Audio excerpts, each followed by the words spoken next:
Chemical bond বা রাসায়নিক বন্ধনের সবথেকে জটিল যে কনসেপ্টটা সেটা হচ্ছে যোজন ইলেকট্রন। আর যোজন ইলেকট্রনের পর যোজনী, যোজনীর পরে আসে কি বলে পরিবর্তনশীল যোজনী। এখন পরিবর্তনশীল যোজনীর কনসেপ্টটা বোঝার জন্য তোমাকে যোজন ইলেকট্রন আর যোজনীগুলো পড়ে আসতে হবে। আর সেগুলো বোঝার জন্য তোমার সবথেকে বেসিক ইলেকট্রন বিন্যাস যে কনসেপ্টটা ওইটা পারতে হবে। তো এখন ইলেকট্রন বিন্যাস হচ্ছে এর আগের অধ্যায়ের কনসেপ্ট। আমি ধরে নিচ্ছি তোমরা এগুলো পড়ে এসেছো। যদি কেউ দেখে না থাকো তাহলে সমস্যা নাই, আমি ছোট্ট করে দেখাই দিব। যতটুকু এই অধ্যায়ের জন্য প্রয়োজন বলে আমি মনে করি ততটুকু আমি দেখাই দিব। এখন আসো, যদি ইলেকট্রন বিন্যাসই চিন্তা করো, ইলেকট্রন বিন্যাস চিন্তা করো, তাহলে ধরো গ্রুপ একের মৌলগুলো যদি তুমি ইলেকট্রন বিন্যাস করে দেখো তাহলে কীরকম হয়। হাইড্রোজেন, হাইড্রোজেনের ইলেকট্রন বিন্যাস করো 1s1। এরপর হাইড্রোজেনের নিচে কি আছে, লিথিয়াম, লিথিয়াম কি 1s2, 2s1। এরপর দেখো সোডিয়াম, সোডিয়ামের ইলেকট্রন বিন্যাস করো 1s2, 2s2, 2p6, 3s1। এখন যে জিনিসটা এখানে খেয়াল করা সেটা হচ্ছে এই যে প্রথম গ্রুপের মৌলগুলার সর্বশেষ শক্তি স্তরে দেখো, সর্বশেষ শক্তি স্তরে একটা করে ইলেকট্রন। গ্রুপ একের মৌলের ক্ষেত্রে একটা করে ইলেকট্রন সর্বশেষ শক্তি স্তরে থাকবে। এখন গ্রুপ টু যদি তুমি চিন্তা করো, গ্রুপ টু চিন্তা করো, গ্রুপ টু এর মধ্যে আছে হচ্ছে বেরিলিয়াম, ইলেকট্রন বিন্যাস করে দেখো 1s2, 2s2 এমন। এরপর আসে দেখো ম্যাগনেসিয়াম, ম্যাগনেসিয়ামের ইলেকট্রন বিন্যাস করে দেখো 1s2, 2s2, 2p6 আর 3s2। এখন এখানেও তুমি খেয়াল করো সর্বশেষ শক্তি স্তরে মোট ইলেকট্রন সংখ্যা এখানেও কিন্তু 2। গ্রুপ টু এর ক্ষেত্রে সর্বশেষ শক্তি স্তরে 2টা করে ইলেকট্রন। এই সর্বশেষ শক্তি স্তরের কথা কেন বলছি, এখানে থেকেই তুমি বুঝতে পারবা যোজনী বা যোজনী ইলেকট্রন, এই কনসেপ্টগুলো তুমি এই অংশটা থেকেই বুঝতে পারবা। এরপর আসো গ্রুপ টু এর ক্ষেত্রে ধাতুগুলো তুমি যখন চিন্তা করছো, গ্রুপ থ্রি এর মৌলগুলো দেখো, অ্যালুমিনিয়াম আছে না, অ্যালুমিনিয়াম, অ্যালুমিনিয়ামের পারমাণবিক সংখ্যা 13। যদি তুমি ইলেকট্রন বিন্যাস করে দেখো 1s2, 2s2, 2p6, 3s1, 3p2 এমন না। এই যে দেখো এখানে দেখো সর্বশেষ শক্তি স্তরে কিন্তু ইলেকট্রন সংখ্যা 3 অ্যালুমিনিয়ামের ক্ষেত্রে। এখন এই যে ইলেকট্রন বিন্যাসগুলো আমি দেখিয়েছি দেখো সবগুলোই কিন্তু ধাতুর ক্ষেত্রে। এখন অধাতুর ক্ষেত্রে, অধাতুর ক্ষেত্রে ইলেকট্রন বিন্যাস ঠিক একই, কিন্তু অধাতুগুলোকে যদি কিছু কিছু অধাতু আছে এগুলো একদমই ফিক্সড করা, ওদেরকে যদি তুমি উত্তেজিত করো বা এনার্জি দাও তাহলে তাদের ইলেকট্রন বিন্যাসে সামান্য একটু পরিবর্তন হয়ে যায়।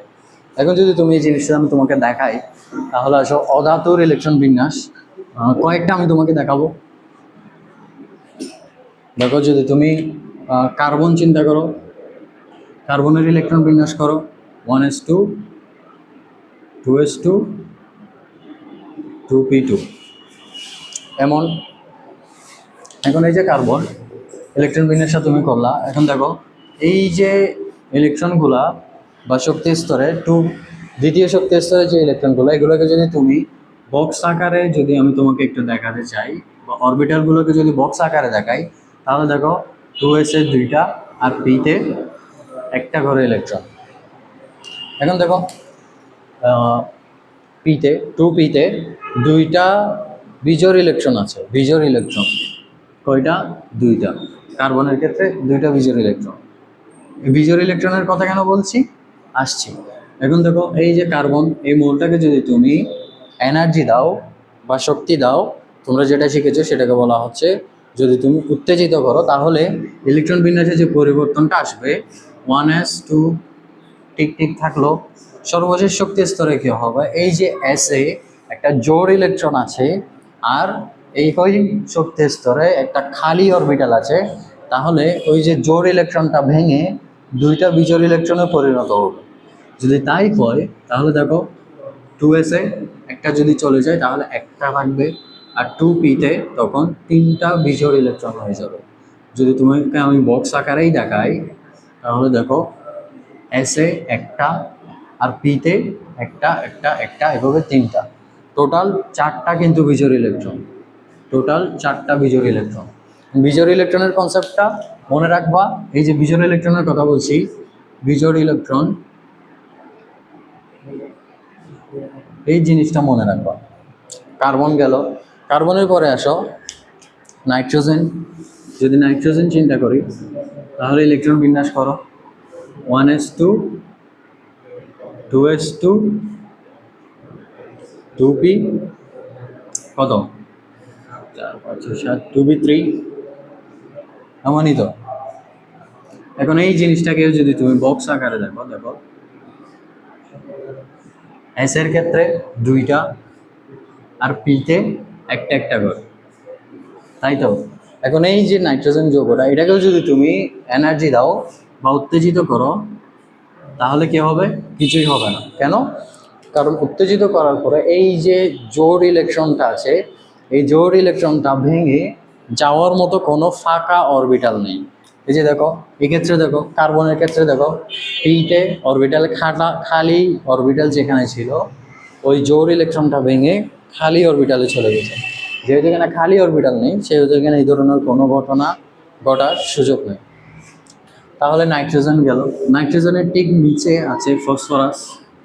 যদি ফসফরাস চিন্তা করো, ফসফরাসের ইলেকট্রন বিন্যাসটা যদি চিন্তা করো কেমন হয়, 1s2 2s2 2p6 3s2 3p3 এমনই না?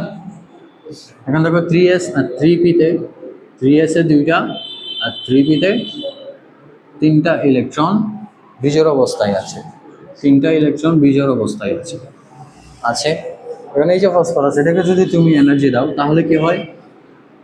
যদি তুমি ফসফরাসকে উত্তেজিত করো তাহলে এই দেখো 1s 2s 2p ঠিক ঠিক থাকলো, 3s 3p আর 3d-তে গিয়ে সমস্যা হবে। কি হবে? এই যে দেখো একটা জোড় ইলেকট্রন আছে, জোড় ইলেকট্রনটা যেটা 3s আছে এই ইলেকট্রনটা কই যাবে? দেখো 3p-তে কিন্তু খালি অরবিটাল নেই, কিন্তু তৃতীয় শক্তি স্তরে একটা 3d আছে না, যেটা ফসফরাসের ক্ষেত্রে খালি। হ্যাঁ, এই যে ডি অরবিটালটা আছে একটা ইলেকট্রন ডি অরবিটালে চলে যাবে। যদি ডিতে একটাই যায় তাহলে এসে একটা থাকলো আর পিতে আগের মতোই তিনটা থাকলো। যদি আমি তোমাকে একটু দেখাই বক্স করে, এসে একটা, পিতে একটা একটা করে, আর ডি যদি চিন্তা করো ডিতে একটা ইলেকট্রন গেল। তাহলে দেখো 1 2 3 4 5 ফসফরাসের ক্ষেত্রে যদি এনার্জি দেওয়া হয় বা উত্তেজিত করা হয় তখন তার বিজোড় ইলেকট্রন সংখ্যা 5-এ পরিণত হবে। এখন ফসফরাস গেল, এরপর অক্সিজেন যদি চিন্তা করো, অক্সিজেনের ইলেকট্রন বিন্যাস করো। অক্সিজেনের ইলেকট্রন বিন্যাস কেমন? 1s2 2s2 2p4 হইল। এখন এই দেখো 2s-এ দুইটা আর 2p-তে প্রথমে একটা একটা করে দিলাম, আবার শুরু থেকে একটা হুন্ডের নিয়ম অনুসারে প্রথমে একটা একটা করে যাবে, পরে আরেকটা করে যুক্ত হবে। তাহলে দেখো এই যে অক্সিজেন, এটাকে যদি আমরা উত্তেজিত করি তাহলে কি হবে? তাহলে কিছুই হবে না। কেন? কারণ এই যে জোড় ইলেকট্রনগুলা, এই জোড় ইলেকট্রনগুলা যাওয়ার জন্য কোনো ধরনের খালি অরবিটাল নেই, কারণ 2p-র পরে কিন্তু 2d নাই। যেহেতু 2d নাই, যাওয়ার জায়গা নাই, সেহেতু এইখানে যদি তুমি উত্তেজিত করো বা এনার্জি দাও তাহলে কিছু হচ্ছে না। এখন হলো অক্সিজেন, কার্বন, ফসফরাস এই জিনিসগুলো। এরপর আসো যদি একটু করে সালফার নিয়ে চিন্তা করি, সালফার নিয়ে যদি চিন্তা করি, সালফারের ইলেকট্রন বিন্যাস করো 1s2 2s2 2p6 3s2 3p4 হলো। 3s-এ দেখো 3s-এর দুইটা আর 3p-তে যদি চিন্তা করো প্রথমে দুইটা তারপর একটা একটা করে গেল। এই যে সালফার, এটাকে যদি তুমি এনার্জি দাও, উত্তেজিত করো, তাহলে ইলেকট্রন বিন্যাসটা কী হবে? শুরুর দিকেরগুলো ঠিক ঠিক থাকলো, 3s আর 3p-তে 3s আর 3p-র ক্ষেত্রে কী হবে? 3s-এ দুইটাই থেকে গেল। 3p-তে যে জোড় ইলেকট্রনটা আছে এই ইলেকট্রনটা চলে যাবে 3p-র পরের অরবিটাল 3d-তে, কারণ 3d-টা এখানে খালি আছে। তাহলে 3d-তে যদি চলে যায় 2s-এর দুইটাই থাকলো আর 3p-তে তিনটা হয়ে যাবে আর 3d-তে হয়ে যাবে তখন একটা। তাহলে দেখো কেমন হয়, দুইটা 3p-তে একটা একটা করে, আর 3d যদি চিন্তা করো তাহলে একটাই। তাহলে টোটাল বিজোড় ইলেকট্রন কয়টা? 4টা। যদি উত্তেজিত করা হয় তাহলে 4টা বিজোড় ইলেকট্রন, আর স্বাভাবিক অবস্থায় যদি চিন্তা করো তাহলে 2টা বিজোড় ইলেকট্রন সালফারের ক্ষেত্রে। এখন দেখো এই অবস্থায় যদি সালফারকে তুমি আরও একবার উত্তেজিত করো, তাহলে ইলেকট্রন বিন্যাসটা কেমন? এই যে 3s ছিল, 3s 3p 3d, 3s এর যে জোড় ইলেকট্রনটা ছিল সেই ইলেকট্রনটা ভেঙে গিয়ে তার মধ্যে থেকে একটা 3d-তে চলে যাবে। যদি 3d-টাই যায় তাহলে 3s-এ থাকবে একটা, 3p-তে 3টাই থাকলো, আর 3d-তে তখন 2টা হয়ে যাবে। যদি দেখাই তাহলে দেখো একটা, 3p-তে একটা, আর 3d যদি চিন্তা করো তাহলে সেখানে 2টা। তাহলে সবগুলো মিলাই দেখো বিজোড় ইলেকট্রন সংখ্যা তখন 6টা হয়ে যাচ্ছে। সালফারের ক্ষেত্রে 6টা পর্যন্ত বিজোড় ইলেকট্রন হতে পারে। এখন বিজোড় ইলেকট্রনের কনসেপ্টটা কেন বললাম? কারণ তুমি যখনই যোজনী চিন্তা করছো, যোজনী মানে কি? যোজনী হচ্ছে কোনো পরমাণুর অন্য পরমাণুকে নিজের সাথে যুক্ত করার ক্ষমতা। এখন এই যে বিজোড় ইলেকট্রন, এটা দিয়ে এমনি বোঝানো যায় যে যে মৌলের বিজোড় ইলেকট্রন সংখ্যা সর্বশেষ শক্তি স্তরে যত হবে সে ততটা পরমাণুকে নিজের সাথে যুক্ত করতে পারবে। এমনভাবে এই জিনিসটা ব্যাখ্যা করা যায়। বা তোমরা অনেক সময় খেয়াল করবা যে এমন বলা হয় যে হাইড্রোজেন, একটা মৌলের সাথে যতটা হাইড্রোজেন যুক্ত হতে পারে সেটাই তার যোজনী, এমনও বলা যায়। কিন্তু এটা সব ক্ষেত্রে সঠিক হয় না। কারণ তুমি বলতে পারো যে CH4, এখানে 4টা হাইড্রোজেন, সেহেতু কার্বনের জারণ সংখ্যা 4। তারপর যদি তুমি NH3 চিন্তা করো তাহলে যেহেতু এখানে 3টা হাইড্রোজেন, সেহেতু নাইট্রোজেনের যোজনী 3 ধরতে পারো। যদি তাই হয়, এখন আসো সব মৌল কি হাইড্রোজেন দিয়ে তৈরি হয়? সব মৌল কিন্তু হাইড্রোজেন দিয়ে তৈরি হয় না। এমনই তো হইতে পারে যে সোডিয়াম কার্বনেট, এখানে তো হাইড্রোজেন নেই। এখানে যদি বলে কার্বনের জারণ সংখ্যা বের করো তখন কিন্তু হাইড্রোজেনের কনসেপ্টটা খাটছে না। সেহেতু সব ক্ষেত্রে হাইড্রোজেনের বিষয়ে যদি চিন্তা করো তাহলে আমি বলবো দরকার নেই। হ্যাঁ, তুমি যদি সঠিকভাবে বোঝার চেষ্টা করো তাহলে বোঝা যায়।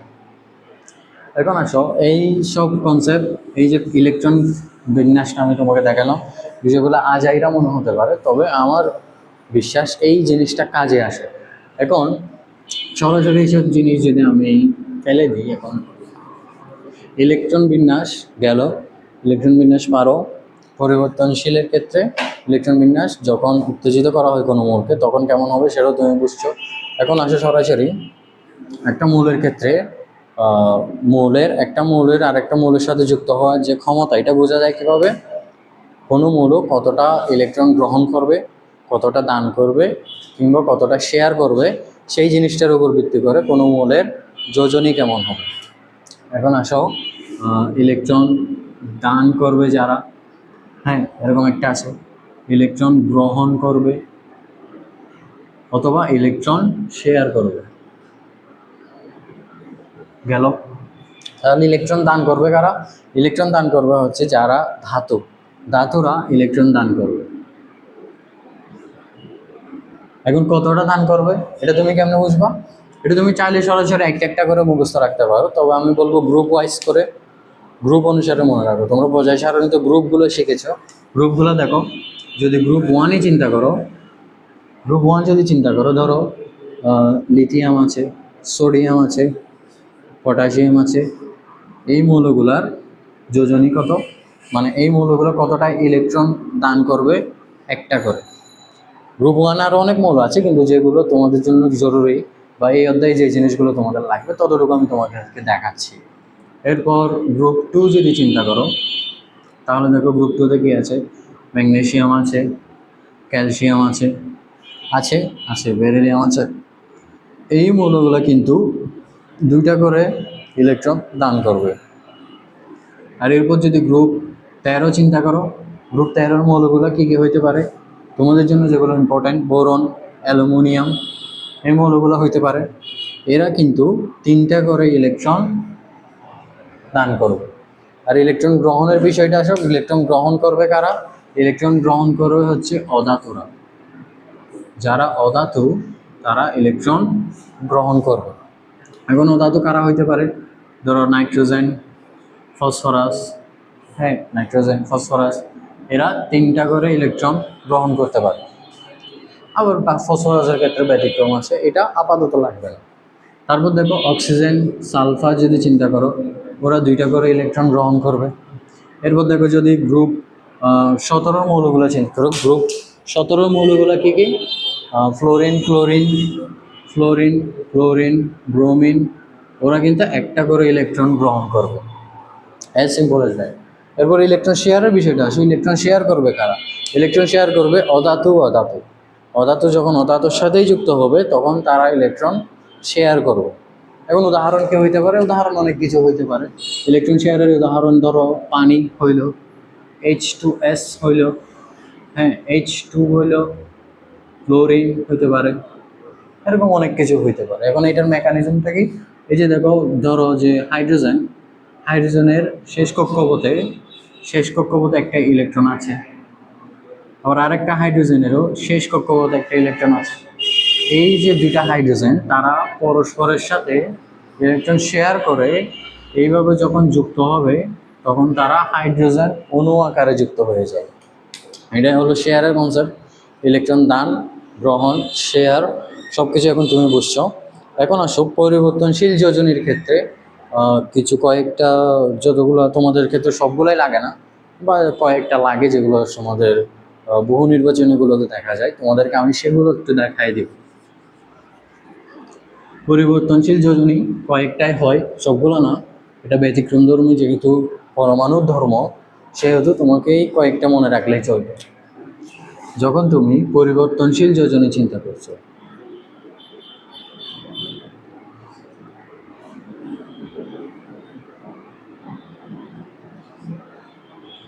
যখন পরিবর্তনশীল যোজনী তুমি চিন্তা করবো তখন ধরো কে হইতে পারে? সালফার। সালফারের ক্ষেত্রে 2 হতে পারে, সালফার 4ও হতে পারে, সালফার 6ও হতে পারে।